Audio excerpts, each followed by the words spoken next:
Yeah, so let's get this. If you're ready, are you ready? Yep, I'm ready. Awesome. All right. Well, thank you everybody for joining us today. This is our Leveraging Market Stats to Boost Your Business series. We're streaming also on Facebook, YouTube, LinkedIn. So thank you everybody if you're on the other platforms, but just for all the new people here, we're going to go over the latest official statistics from the Miami MLS. And not just the statistics, but the trends, where the market is today and where it's going. And the best part of this webinar is the different Miami leaders that come on, and I learn something every single time. And I think we have the right person at the right time. Jonathan, how are you doing? And how's everything going? Chris, thank you so much for having me on. Sorry for the technicality trying to get my computer restarted. But yeah, no, thank you so much for having me. And I know, listen, it's March. It's we're about to get into the spring buying season, so I'm really excited. There's a lot of things going on in the air. So thank you for having me on today, and thank you to everyone for joining today's webinar. Yeah, no, a lot of things going on. It's just like you said, Jonathan. So first off, maybe we have some new people joining us, and they're just a realtor. They just want to sell houses. They don't understand, why are learning stats and trends and in a program like this? Why is it important for a realtor? Well, I mean, look, I think at the end of the day, most importantly, that's probably what the consumer's wanting from you, right? They want you to help them understand the market. They want you to guide them through the market, and ultimately it comes down to a conversation that I'm always having with my agents all the time is you need to be able to bring value, and having the stats, knowing the information, being able to leverage this information. I mean, I do it all the time. I mean, you do it, we all do it. How many times are you in a conversation with somebody who's, let's face it, they are trying to test your knowledge, right? And when you're able to say, you're able to re recite certain facts or give them certain tips or tell them certain things that are going on the market, they're kind of like, and that just, you're adding value and thereby you're building your brand and your professionalism that, you are a professional working every day, in this industry and understanding what's going on out there.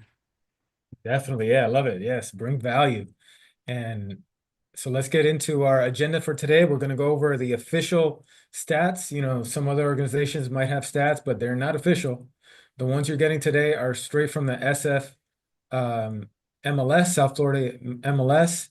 Miami Realtors owns the MLS, so these are our statistics, and we like to say we are the source of the source. So you guys are going to get it first here. We've been doing these webinars for more than 5 years, every single month. We haven't missed a month. So thank you for being here today. And if you want to join us the rest of the year, we have the dates set up on our webpage. So you could go ahead and register. Next one's going to be April 24. And then go over some of the questions I always get on these is this webinar being recorded? The answer is yes. And I know there's always a question about, can I get this PowerPoint? Yes, you can. You could use it. We want you to use it in your marketing. So if you could write your email in the chat, I'll go into the chat afterwards and I'll see all the emails. I'll compile the emails and I will send you this exact PowerPoint later this afternoon. So yes, if you could write your email in the chat, I will get this to you, this PowerPoint. And then one thing I really wanted to mention off the top, this is the one website, if you could write down, if you could remember, it's sfmarketintel.com. This is where we put all of our reports, our February 2024, 2025 reports on sfmarketintel.com.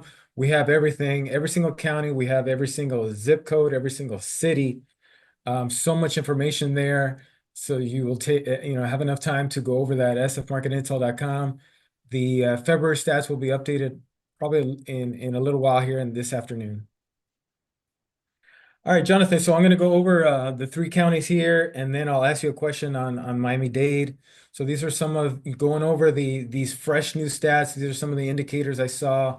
1 million and up single-family home sales have increased. That's a trend we've been seeing for many months now. Condo price, I know condos are a big issue. We're going to talk about that.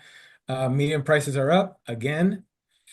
Broward County, 600K to a million condo sales. are up 15%. 1 million and up condo sales uh, are also up 6% on the condo side. Palm Beach County, 1 million and up single family home sales, no surprise, up 15% year over year. And then 600K to a million condo sales are up 9% year over year. So let me get back to Miami-Dade. Uh, Jonathan, I wanted to ask you, so Miami Realtors we have a condo task force, and you are doing an incredible job leading that and being such an important role. You have testified regarding the new regulations and the impact. I guess so. So two-part question here. Can you tell everybody, about this condo task force, what you're working on, and the state of the condo market as we get into March and in April? Yeah, so interesting thing, the condo task force, I have to give credit to our chairman, Eddie Blanco. That was started probably I want to say middle of last year, so sometime around August of 2024. We started to have a lot more questions and concerns around the condo market. And he internally, within the board, put together a condo task force. I was on it along with several of our leaders. And, we kind of just started looking at how we can help, different things we could do. And then, that kind of turned into we appeared through me at a town hall that Senator Pizzo held up in Davie, Florida in November of last year. And then, we were having some conversations with him, and then Senator Pizzo asked me to come up to Tallahassee and testify before his committee. So yeah, I will say, as an association, we've been on top of it.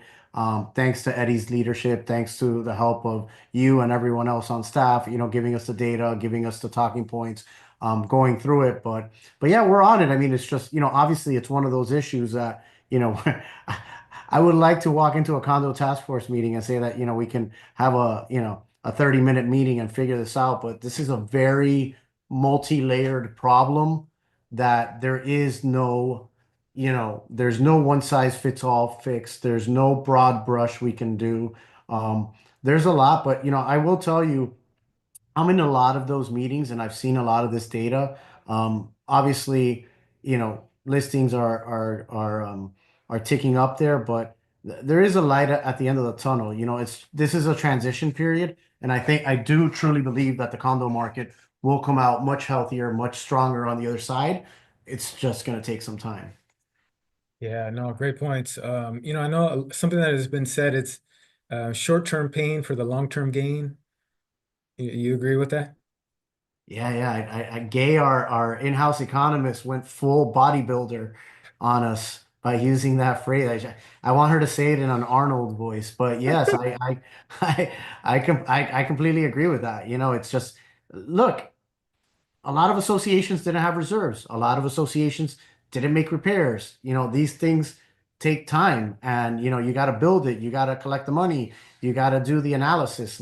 You're not going to fix that in 45 days. That's going to be a, 2-year process, I would say, for this to kind of work its way through the market. But I do completely echo that statement, short-term pain, long-term gain. Yeah, no, I love it. Yeah, incredible insight. I think everybody on this chat, we're fortunate to have you because you're at the epicenter. Okay, so let's keep going. Another top talking point always, mortgage rates. So we have a little bit of a movement here, decrease from where it wasn't at 7%. And then the Fed, it looks like the Fed is going to keep rates steady. But um, Jonathan, when you talk to buyers about mortgage rates, what are those conversations like? It's interesting. I'm not having as many conversations about the mortgage rates anymore. I feel like we were having that conversation a lot more in 23 and maybe early 24. I think we're in the new normal, like your slide says, right? And people now understand that this is there. So now when we talk to buyers, they understand where it's at. They understand that it's not moving.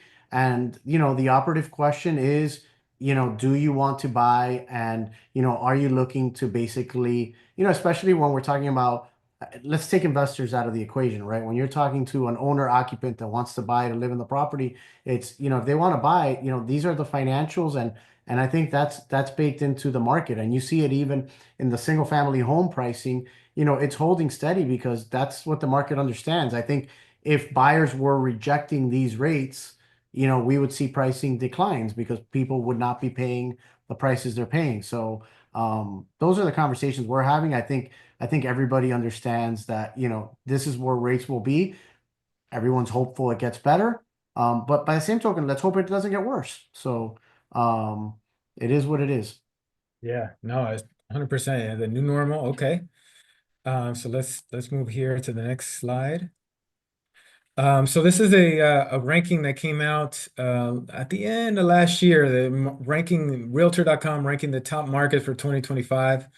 Miami's ranked number two, 24% growth coming to the Miami housing market in 2025. This is great news. It's actually going to be the headline of the news release that we're putting out today. That is the headline. Miami MSA ranked number two, housing markets. Important to get that message out there to the media because it hasn't been covered. So that's um, 2025. So, Jonathan, when you look at some ranking like this, putting aside the condo issue, or I guess part of it, but why is 2025, a great time to buy here in Miami?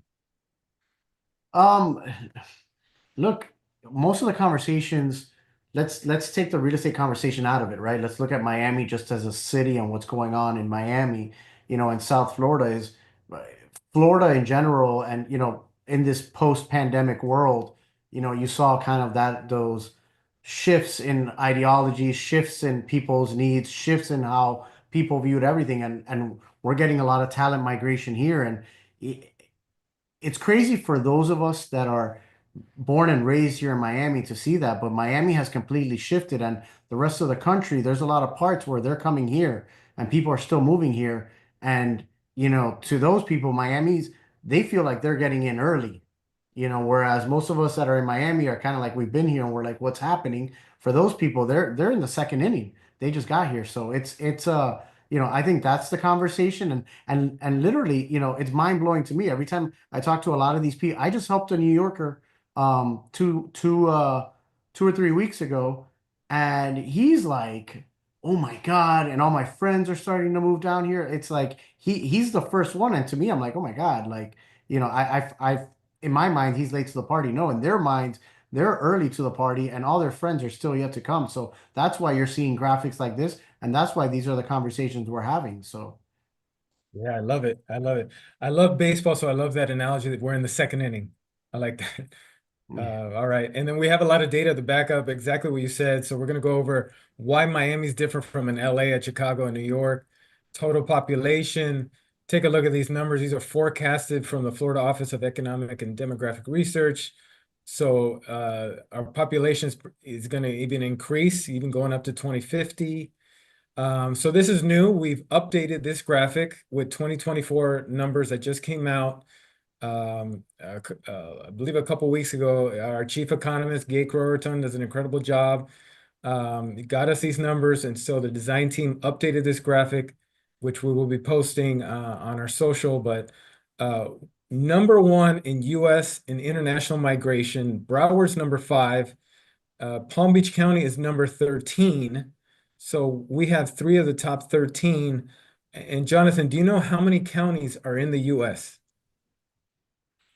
I didn't know Uh, you were gonna no, I know. hit me with the trivia question. I mean, There considering are there's 60 something just in Florida, 50 states, I'm guessing there's gotta be 60 something times 50. So you're talking uh, what, like 3,000? I don't know, somewhere in the 2,000 range or okay, yeah, yeah. 1,500 range. There's 3,000. There's Okay. 3,000 counties in the U.S. Miami ranked number one. Um, Incredible. And so when you talk about international migration,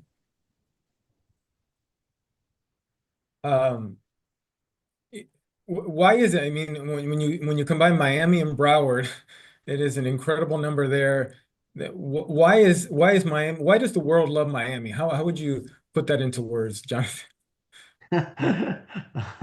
How do listen, I think it's such a combination of factors, right? No, number one, you have let's zoom out a little bit. You have Florida with its favorable tax policies that's, for economic reasons is beneficial to a lot of people. Number two, let's layer on, the quote unquote weather factor, right? You're not in the north where 6 months out of the year, you're basically out of commission due to cold weather. And then number three, you have Miami. I call it the cool factor, right? We have all these bustling centers.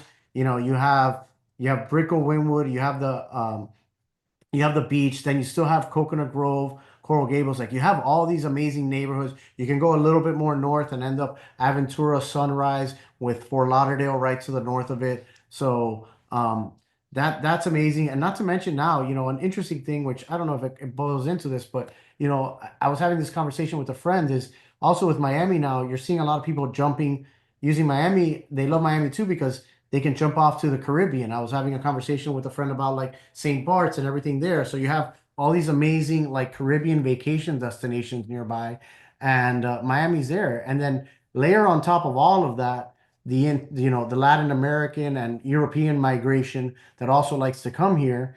And it to me it's pretty amazing to see what has happened there. But I think it's a combination of all those factors. And there's something that can appeal to anybody in any one of those demographics, which is amazing. So Yeah, I love it. Yeah, no, excellent. Great job there. Yeah, so many reasons that go into this. And so these are some of the talking points. The corporate companies that are moving here. This has been covered in the media, but they continue to come. We have Blackstone, we have Citadel, Founders Fund. I'd like to update these graphics with the new companies that are here. Here's our wealth migration, and you can see what a significant jump that we've had. Um, after COVID, and these numbers are from 2022, so we'll be updating these, but you can see the jump in wealth.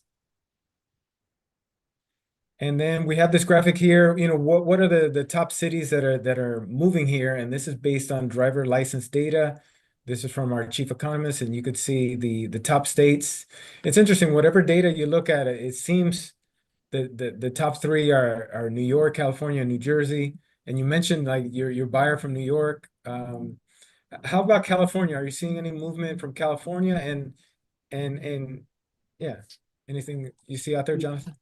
yeah, I mean, I personally, obviously you hear anecdotal stories, you see the data's there, but I think it goes back to that previous conversation, right? There's a lot of people looking at Miami and especially, based on your slide also of, higher income earners, like, I'm seeing a lot of affluent people that, listen, they want to be around other affluent people and they want the infrastructure that's being built out here. I mean, how many new restaurants are being built that are members only, which is like a thing that comes out of New York, and how many, boutiques and high-end fashion houses and all that stuff have a presence here. So, there's a lot going on, and I haven't seen California. I think the one question I was getting for a bit that people were asking was, especially with the fires and whatnot, were we seeing some of that? I personally haven't seen it.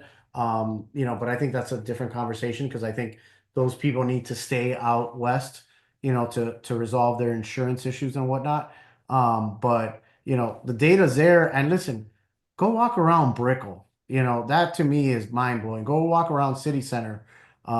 You'll see that a lot of people are moving here. Yeah, I know, great points. Um, and then I'm looking in the chat. Thank you, Lori. It's 3,143 counties. So we have the exact. Thank you, Lori, for checking that.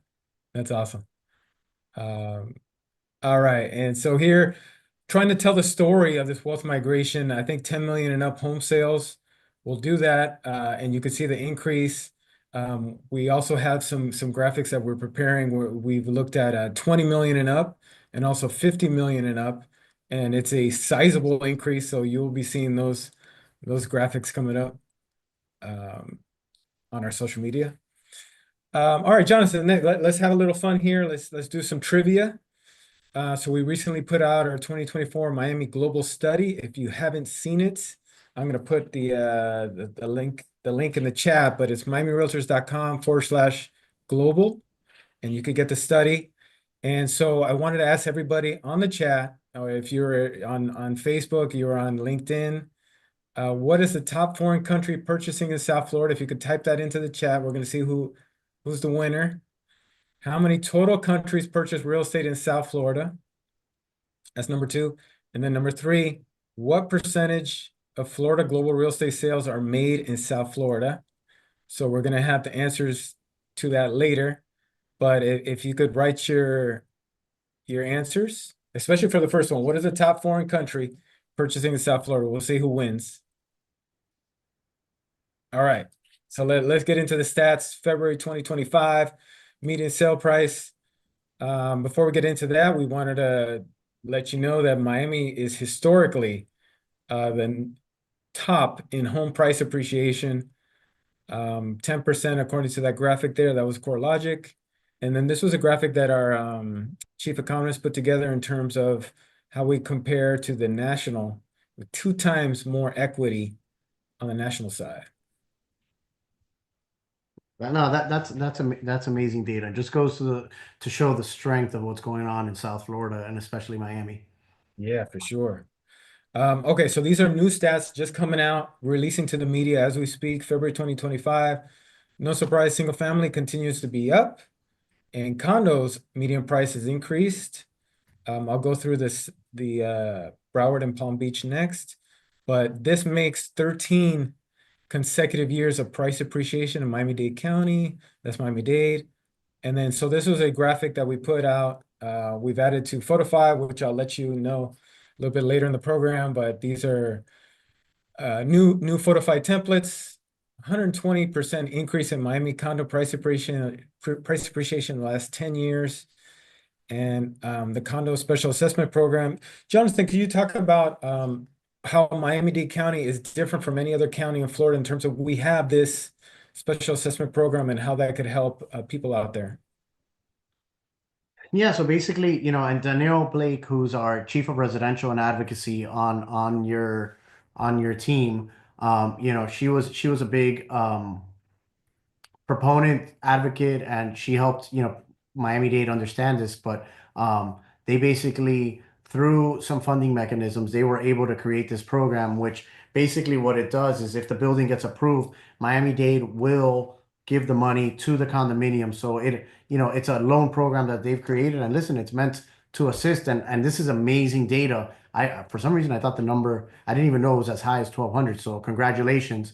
The fact that this many homeowners have gotten help, I think is amazing. And, it shows that it's out there. And, this is one of the things that, the condo summit that was put on at the association was so instrumental because, aside from this, we provided other options such as, there's the Miami-Dade program, there's certain financial institutions like City National, and if not, there's other companies like Unlock. But if you're having conversations with your customers and they're having issues with special assessments and whatnot, there are options out there. I think the big thing is we hear this word assessment, and one thing I personally have been trying to normalize is when we hear the word assessments, let's call it repairs. There are financing mechanisms for you to address some of the repairs that your building may need, and this is one of the amazing options that they have available. Oh, I like that. So instead of assessments, repairs. Yes. Excellent. All right. Um, okay, so here's a look at Broward, median sale prices and Palm Beach. And you guys will have access to this. If you write your email in the chat, I'm going to email you this PowerPoint so you take time to look it over. Here's a look historically, going back all the way to 1995. And this really tells a story, not just since 2011, but you could see the jump, that we have been talking about since 2020. Um, just an incredible price appreciation, right? It seemed like the pandemic almost put it on steroids, right? Ever since the pandemic, how do you view that, Jonathan? Well, I mean, I think, continuing with the conversation, right? I think the pandemic rewrote the rules of society, you know? And I think a lot of people reevaluated their needs and wants. And I think as part of that, Miami, which was a huge beneficiary, and a lot of people wanted to move here. Now you have network effect, right? Everybody rewrote their rules. A bunch of people decided that Miami was one of the hot spots they wanted to move to, and now you're seeing that continue to percolate. And that's why you get these amazing numbers. And that's why you have the strength of what we have going on here. So, it's amazing. It's amazing to see. I think more than anything, right? The money's great, all that's great. I more than anything, what I think is amazing is like just think about the story, right? We went from sleepy Miami, a place in the 80s, or whatever. Let's go back, even back to the 50s, a place where people came to retire, to now we are, the place to be in the country. Like that's amazing. Yeah. Yeah, that just made me think of, there was a famous magazine cover that called Miami Paradise Lost. And everything has changed, to today. Here is Broward. Similar story here. You can see the increase back to 2009. Here's Palm Beach County, and you can see single family and also condos ticking up. And here's another point that doesn't get mentioned in the media, but our inventory is still not at the historical average. You have mentioned that it is increasing, and we will see later. You'll see graphics there on inventory, but Jonathan, it's a good sign the inventory is increasing, but it's still not there, especially in key price points, right? Yeah, I mean, I look, I know a lot of there's a lot of headlines where people will want to use numbers of like X% increase in listings. This is the important thing, right? And you want the listings to get back to closer to a 20,000. Why? Because you want to see movement in the market. You want to see people upgrading, downgrading their homes and doing that. What I don't like to see is what I've started to see in the last 2 years, where people are not making decisions and they're staying stuck because I always base my decisions based on, granted, I run a team, I have a lot of agents, through my leadership position at the association, I'm having a lot of conversations. So, a lot of the conversations I see is people want to make moves. So you want to be able to give them options with limited listings. People feel like they don't have options and then they don't make a move. So I want to see these numbers get back to historical averages because you'll see more turnover in the market and you'll see more activity, which you want a healthy market. You don't want a market where people don't have options, where people feel constrained. Like this is a good thing. Yeah. Responding to Carlos there on this graphic here. We will get that graphic to him. Come on, Carlos, we're trying to move this along here, buddy.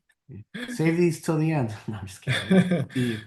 All right, so let's talk about how does Miami compare to other global cities? How does it compare to Paris, London, Singapore, Hong Kong, and you could see so much more bang for your buck. This is how much 1 million buys in selected cities.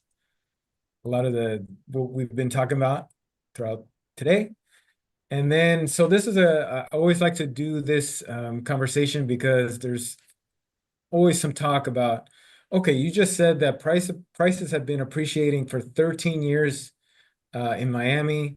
They are, I'm being devil's advocate. They're saying that it's rising too fast. Is this going to be another 2008? Jonathan, how would you answer that question? Yeah, well, the problem when I answer this question is that since I'm, also an agent, everybody's will be like, oh, he's biased. But I mean, step back for a second and remember, you can't make decisions if there's different variables, you can't assume the same outcome. So how can we compare, going back to what we've been discussing during this podcast, 2025 to 2008, right? Where in the last couple of years, you had South Florida completely transform. You had a lot of people make decisions. You have a lot of people that have been unable to move because inventory's been low. You've had lending guidelines are completely different. So all the variables are completely different.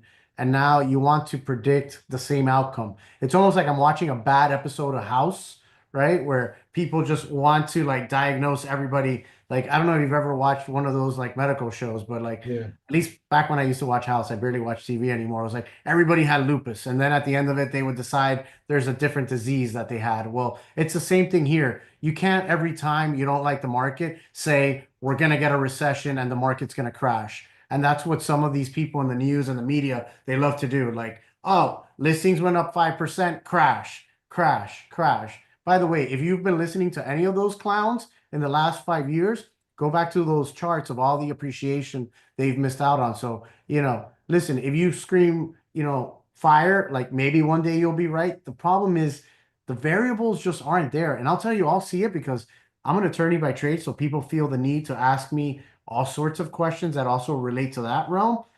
I rarely have people calling me about, foreclosure related issues. You know why? Because people have equity. So if people have equity, they have the ability to sell their property and move on versus 2008 where everybody was underwater. And when everybody's underwater, it's very easy to have a free fall and for people to walk away.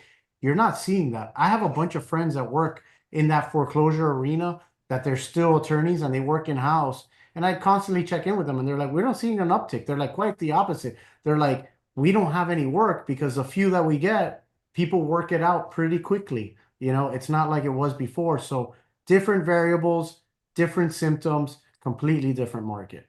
Yeah, no, incredible job. And the news release that we're putting out today, 1% of sales are distressed. And then you made a great point on equity. We had that slide earlier. There is so much equity on there. So if you had to sell, you have plenty in price appreciation and equity. Yeah. All right. So let's get into closed sales. This is from Miami-Dade. And you could see you got to put these numbers in context. This is year over year. They are down on the total across the board there from Miami, Broward, and here's Palm Beach. And Jonathan, when you look at this, I mean, there's a lot of factors that are coming into play. What about the stock market? We've seen some declines there, and I know stock market declines that could play a role in luxury sales. Just what are your thoughts there on how if the stock market continued to decline, how could that impact real estate? Look, it's a toss up, right? I think you can make an argument on either side, right? You could make the argument that some of that capital may go over to real estate, and so people can make that argument, right? And there's the other argument, which is maybe people have declining wealth, and then that leads to them making less real estate related decisions, right? Because they have less money to play with. So I think we're still too early on. I think what we're seeing right now in the stock market is a lot driven by headlines and a lot driven by fear. I would want to see it play out a little longer and see it um, right out and for us to see how this actually plays off. We know a lot of what's happening in the stock market is, from what I'm reading, is coming from a lot of fear related to all these tariffs and all these changes going on. So, um, I'm gonna have to go with TBD on that one because I don't want to make a call and I don't want anybody out there being like, Jonathan told me this is what's gonna happen. But I think it's gonna be TBD and obviously it's gonna be price point market specific. Remember, maybe up in the Northeast where a lot more individuals have their values and their net worth tied to their investments in the markets, but then down here where there's a lot more of a mix, I'm gonna have to wait and see on how it plays out. Yeah, no, that's smart. And definitely down here, we're high cash. We continue to be high cash. All right, so let's talk about how we could help realtors on the call.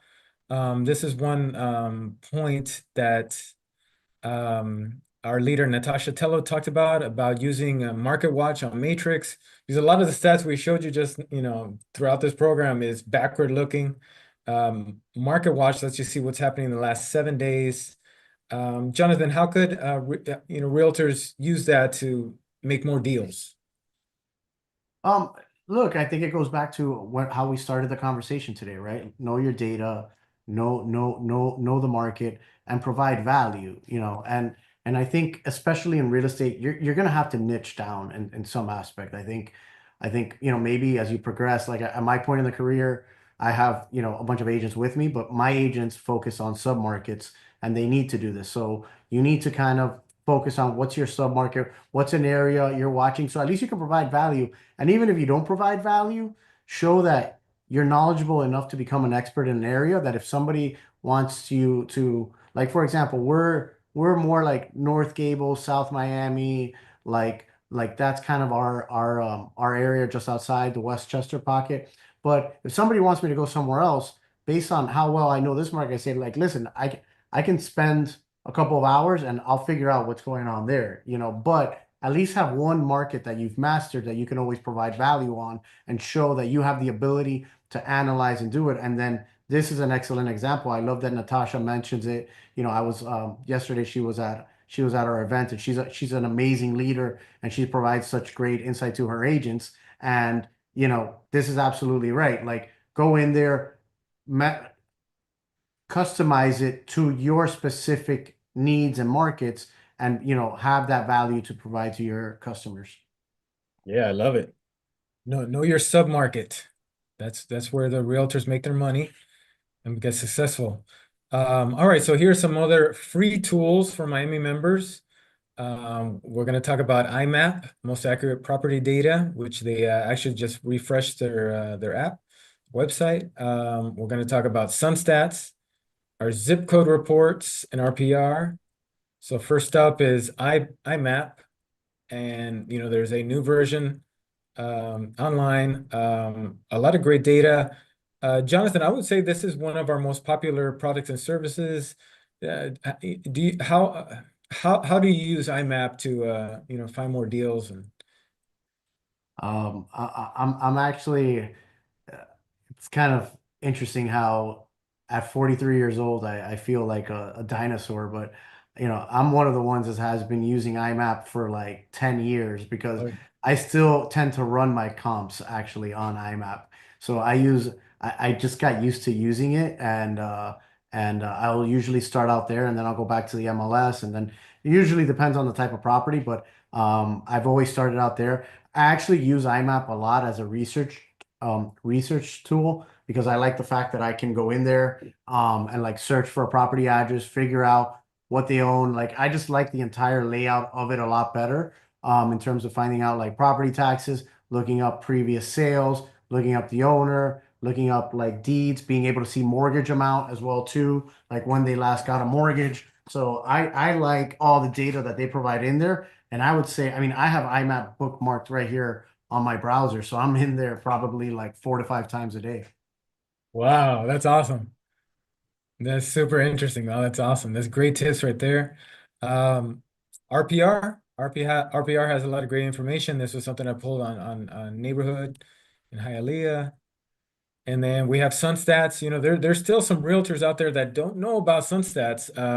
I received an email about last week. A realtor a member was looking, I'd like to get some stats on this city, and they didn't know that there is a free service, SunStats, where you could get this infographic in literally 25 seconds. You put in the metrics that you want, that it's an amazing tool that we have. I recently discovered it a couple of months ago, and same thing, mind blown. I'm involved in the association. I'm a leader. Didn't realize in so many of the products and services that we have that was in there, and I love to mess around with it and make graphics. And funny enough, I was having a conversation with my marketing guy because we're gonna figure out how to start implementing them and creating a system so we can use these in our newsletters and some of our social media graphics. That's awesome. That's awesome. Yes. And by the way, the Miami Association, we have more than 220 products and services. You'll see it on the dashboard. All right, dollar volume, sum of all sale prices, and you can see increase there. Miami-Dade, Palm Beach, big time increase. Jonathan, this always boggles my mind. This is just 1 month, and this does not include new construction. You're talking about plus 3 billion. Just this speaks to the power of the industry that we're in. We're blessed to be in this industry, and there is a lot of money out there. Yeah, and I think the big takeaway from this is, especially look, the majority of you watching are agents. This is your reminder that there's money to be made. So when someone says like the market's bad or this and that, like look how many billions in deals went down, that you could be working on. There's always movement, there's always money to be made. And that's my big takeaway from this because this is for us as agents, a reminder that worry when that number is zero or worry when that number doesn't exist. But that's when the world has really stopped. But money keeps turning over and people are still looking for opportunities. The 5 Ds are still going on, death, divorce, etc. So people are going to be transacting and there's opportunity out there. Yeah, a lot of opportunity. A lot of opportunity. All right, so let's talk about month supply.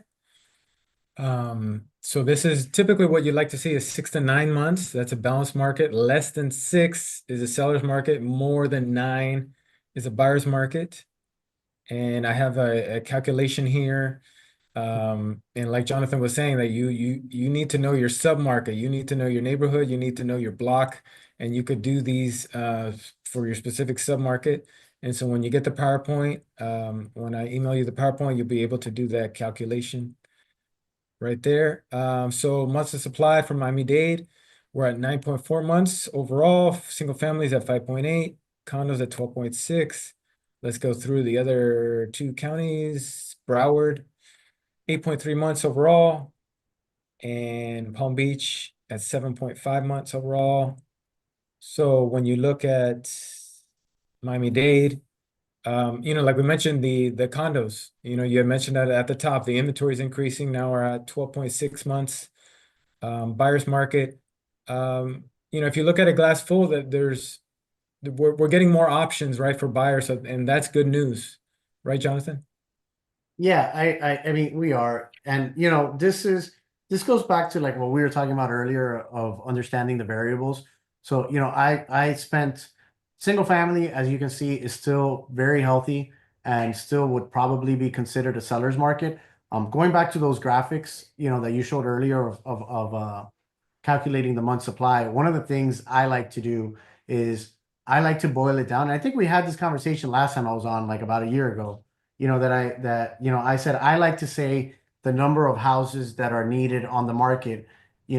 Like so when I'm talking to a seller, say like, listen, right now we still need another 200 listings in your market before we're in kind of like that 6 month supply or whatever the number may be. So you can communicate to a seller like we still need a lot more listings, which means at this point you have a competitive advantage because you're one of the few ones out there. The condo market is a little bit trickier because obviously that number keeps climbing. One thing that I would suggest to you all is when you're looking at that month supply, remember that there's a lot of stale inventory in the condo market that is properties that, probably are, I can tell you from being involved in a lot of the condo conversations, 80% of the inventory and 80% of the buildings are more or less fine. We keep hearing about the horror story buildings. So, first things first, figure out if you're about to take a listing in a building that may not sell because it's just going to be too difficult. You can see that based on the number of units that are in there. Maybe the building's going through some difficult times and it's just everybody in the building is going to have to wait until that's resolved, until those properties can transact.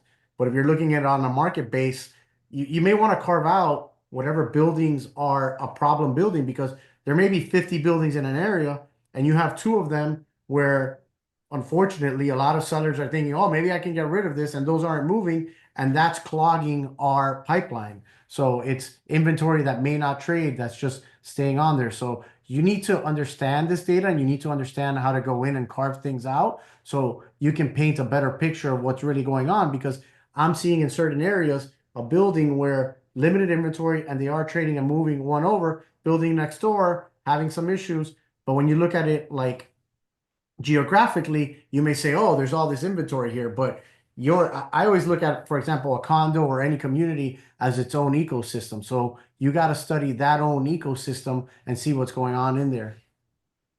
Wow, that was awesome, man. I'm gonna go through this and do some sound bites, but I took some great notes. I mean, I don't believe you had said that last time. I mean, it is I love your point there about how to look how many more listings that you need to have the competitive advantage. Um, that's great. And then I love your point about 80%. You said 80% of buildings are fine, and then we hear these horror stories. Yeah, it's you know, we have been in a lot of rooms. We have had a lot of conversations with a lot of the stakeholders, and what you're seeing is there is just it gets very hard when you have a building that has a lot of issues, especially if you have vulnerable population in that building. That I understand that's going to grab headlines and everybody gravitates towards that. Nobody's going to go on the news and say, "Hey, I live in a building. We didn't get an assessment. Today was a good day." That never happens. Just like you never go on the news and they say, "Hey, in this neighborhood, guess what? Everybody had a wonderful day and lived fine." No, I'll never forget. I came from Miami, so I was just used to getting bad news. And I'll never forget when I moved to Gainesville to go to the University of Florida. I was up there studying and I watched the 5 o'clock news and they were like, breaking news. And it was like, little Billy had his bike stolen. And I was like, what the hell is going on here? I'm like, in Miami, like you have to have something horrible happen to you to make it onto the news. And that was the news in Gainesville. So, just understand that that's how the media works. You really need to understand this data so you can, guide your customers. I hate to say it over and over again, but it's what we need to be doing. Yeah, oh man, that's a that's a funny story, and 100% agree. I was a reporter 13 years in at the Fort Myers News Press, and it is true. If it bleeds, it leads, and That's what I was thinking literally as you were talking. I wanted to ask you, is it true that you guys say that? But you just yeah, confirmed it. yeah, it was. I mean, those positive stories are not, not going to make the front page. And I remember in the newsroom, we all wanted to be on the front page. Make 1A above the fold, and to make 1A above the fold, it has to be an investigative story. It has to be, a story that gets the community going, and positive is not going to make the front page. It's a So headline grabber. Look, one of the biggest guys on YouTube for real estate is a guy that since 2020 has been telling everybody the world's gonna burn. If you go on there, like that guy's Canva account should be banned from using fire graphics because he's had fire on every graphic for 5 years, and yet here we are, So like people are unfortunately, what I've learned when it comes to the real estate market is there's a lot of people that want to be in the market and there's a lot of emotional aspect to that. So being able to tell this massive swath of people that want to get into the market, it's going to burn down. You're going to get eyeballs, as opposed to tailoring to those who own properties and saying, hey, it's going to be all right because you plan on being there 10 years. And look at these graphics over time. They typically, well, not this graphic, but the pricing graphics, you'll see that over time things will play out favorably and you'll get appreciation and you'll be fine. Um, so yeah, and having saying that, there are positive articles, and that's what I love. Every morning I look, I send out the our daily South Florida real estate articles, our top 5 articles that I could find, that positive articles that where Miami ranks in the U.S., where Miami ranks in the global. There are positive articles. You just have to know where to look, and that's I'm always on the hunt for that. All right, Miami-Dade months of supply. So if you break it down by different price bucket. Here's a look. You could decide, but like Jonathan was talking about, it's all about your submarket, your neighborhood, your block. Let's get going here to hot markets. Let's go through the 3 counties, and then I'll ask you about Miami. So these are the hottest markets. They have the lowest months of supply. Miami Gardens #1, single family. Kendall #1, condos. Here's Broward, and here's Palm Beach. Jonathan, any of these that catch your eye? Any neighborhood or city you'd like to talk about? well, look, let's go to the condo thing because I'm sure that's something that a lot of people are trying to understand. Look at this condo graphic, and I think it's an excellent example. When you think of condominiums, right, people tend to think of big beach high rises, and that's what they're focused on. And then when you look at this graphic, right, look at which ones have you know, look at Kendall, Fontainebleau, Hialeah, Homestead, Doral. You know what I'm saying? Like, why are those on the lower price points? That's because in those markets, I'm sorry, why are these markets having the lowest amounts? Because those are the lower price points and people want to get inventory, and so they're still buying them up. And that's why you're not seeing like the beach or any of those markets on there because some of these lower price points and people are still making moves. So, I find that very interesting that you don't see any of the coastal, brickle, whatever. Let's say anything coastal or just inside the intracoastal on there, which you would think would be on there. And at the end of the day, same thing in the single family, right? Those are price points that are more in line with like the working class of Miami-Dade, and that's why you're seeing the lower months of inventory there. Yeah, great points. Yeah, 100%. So that's Miami. Here's Broward. You guys will get this PowerPoint when I send to you later this afternoon. Active inventory. We talked about this. This is a continuing trend that we've seen. Actually, you can go back, even to August 2023. Looks like that was the bottom for inventory there, especially for Palm Beach County. But you could see all three are increasing. So we've talked about that. Here are some points to start wrapping it up. Condo active listings are still 31.9% below pre-pandemic. New normal for mortgage rates. We talked about the Realtor.com forecast. Global study. Okay, so I got to see who's the What are you top giving foreign them? What are you country. giving? What are you giving the people, Chris? What are you giving the people? Ah, that is a good question. What should be the prize? Uh, Uh, we'll see. We'll see. First of all, let's see who if anybody got it correct. breakfast with TK at corporate headquarters. A VIP breakfast with TK, yes. Um, so we had a guess of Mexico, Colombia, Brazil. Nobody. No, it is Argentina. It is the Lionel Messi effect. Argentina number one, but Colombia is right there, and Canada is number three. Again, please read our study. I put it in the chat, miamirealtors.com/global. And then, so this is actually one of you talk about our CEO. She loves this stat here. Total countries purchasing real estate in South Florida is 49 countries. And then also, when you look at the percentage of Florida global real estate sales are made in South Florida, essentially half, about 50%. If international buyers, when they're looking to buy in Florida, half go to Miami. And Jonathan, to always look at that difference between one and two. You would think Orlando would be higher, but um, we definitely own the global real estate when you talk about the US, right? Yeah, I mean, listen, we're obviously an international hub, and this just goes to show how many are going here. And funny enough, while I've seen this slide and we've talked about it, since I'm sitting here focused on this conversation, what I was thinking about what I was watching it is that, you know, I'm leaving a lot of money on the table because I'm so focused on domestic production and and I need to do a better job of ramping up our international outreach and marketing. So, this is an excellent example of the data's telling us something and I need to run with that data and I need to monetize it. So, I'm actually glad that this slide is in here. Excellent. Yes, yes. There's a lot of global buyers still looking to purchase here. And so let's go over just recap some of our tools for Miami members to help you make more business, more deals, Sunstats. Please use this free Miami service. We talked about that. We have co-branding material /co-brand. You can put your company logo on there. We have Miami Photify, which is only available on your phone. We have 1,000 graphics there. And you can see our Arlene Davis Schlegel. She is one of our Photify superstars. Just follow what she's doing on social media. Look, she adds her headshot or her company logo, and it's great. It's free marketing.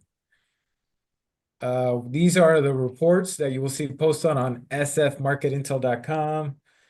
We have infographics, videos. We have zip codes, every single zip code. We talked about that. RPR, we talked about our trainers. If you have a question, for instance, SunStats, I'm having issue with SunStats or with Photify. with IMAP that we talked about, send an email to trainers@miamire.com and they will help you. They put on so many classes um, each year.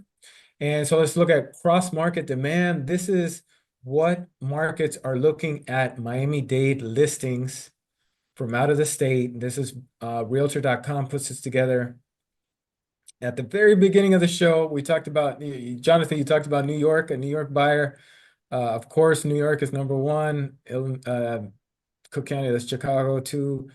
So as a realtor, Jonathan, looking at this, how could you leverage this for your business? Well, I think especially with the fact that this is a lot more, I tend to like more niche data.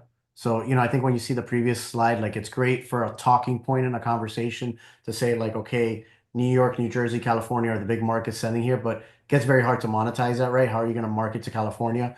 I think the fact that this is boiled down to like specific counties, you can start to figure out like, okay, within that, where's the pocket where people are coming from? And can you leverage any relationship, or can you build a relationship, right? Can you reach out to an agent in Fulton County, Georgia, right? To build some sort of relationship, and you can like cross collaborate, refer to each other, and in these different markets, right? If you're at a national brokerage, can you do it? If you're not, can you get into any sort of ecosystem of agents where you can start to market with agents over there and start to promote our market? So, those are the kind of the marketing opportunities that are out there that, this data makes it very helpful. Like this is your hit list of markets you should be talking to agents in. Yeah, I love it. Yeah, and that made me think of Fernando Arencibia Jr. He's the king of the soundbite, and he says, which I'm sure maybe he got that from somewhere else, but he says, "Real estate is a contact sport," and I love Yeah. that.